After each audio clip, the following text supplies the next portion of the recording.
The coronavirus pandemic is affecting just about everyone, from working home remotely, from working home and not being with loved ones, and even parents. And now we're talking about adopting and the adoption process and how it's a struggle. So Executive Director of the Adoption Consultancy, Nicole Witt, she's joining us here today in Studio 3. Good morning, Nicole. How are you? Good morning. I'm doing fine. How are you? I'm doing well. So can you break this down for us? How has COVID-19 changed the adoption process? It's changed it in a lot of ways from the very beginning, when people are doing their home study, to building the relationship with the potential birth parents, to interaction at the hospital, to travel. So it's really affected almost every piece of the process. But the good news is that it hasn't stopped it at all. Things are still moving forward. No, that's wonderful news. I know that, adoption is a wonderful thing, but can you talk about how the relationship is different between adoptive parents and the children? Yes, well, in terms of during the process, because of the pandemic, often the adoptive parents are at the hospital during the time of the birth, and they get those first couple days for bonding and that sort of special time, and that may not be happening these days depending on different hospital policies. So that can be a little bit difficult and frustrating for the adoptive parents, but fortunately often everything's going forward within a couple of days after that, but it is impacting those very first few days. Okay, I see. How are the personal interactions when you're at the hospital?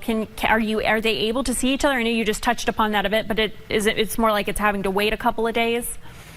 Yeah, so previously the potential birth mom could often have anybody she wanted at the hospital with her. She could have family and friends, she could have a social worker there to support her, she could choose if she wanted to invite the adoptive parents to be there. So for her, if she was really looking for a lot of that support, that can be difficult now because a lot of times they can have no visitors or maybe one visitor who needs to be the same person that whole time.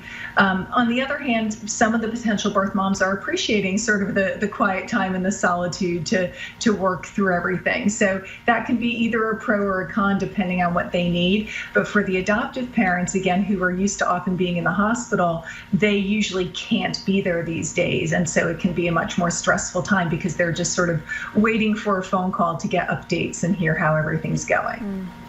I know that travel has been hugely affected because of COVID-19. Are travel restrictions playing a role in hindering adoption or changing, I guess, a part of the adoption process right now? Definitely, because a lot of people adopt from a different state than the one in which they live. So they need to travel down there at the time of the baby's birth, and often they need to stay in that state for a couple of weeks. So that's gotten a lot more difficult. A lot of people don't want to fly, don't want to stay in hotels. Some people are still doing that, and with some of the new sanitation customs and so on, that's working out fine. Other people are getting more creative with solutions. I've had a few clients actually rent RVs for the travel, and then they just stay in that space the whole time and they sanitize it and they can clean in there and not have any visitors and that sort of thing, and then just drive on home when they're done. So people are getting a little bit creative with ways to work around it. But yeah, there are definitely some travel obstacles happening. I appreciate the innovation there. Well, any recommendations you would give to people considering adopting or going into this process right now?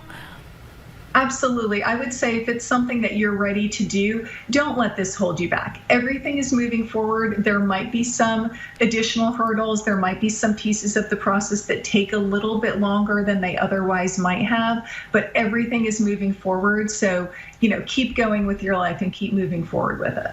Well, Nicole, thank you so much. We appreciate your insight and expertise here, and we hope to talk to you soon. Thank you. Thank you. Thanks so much for having me.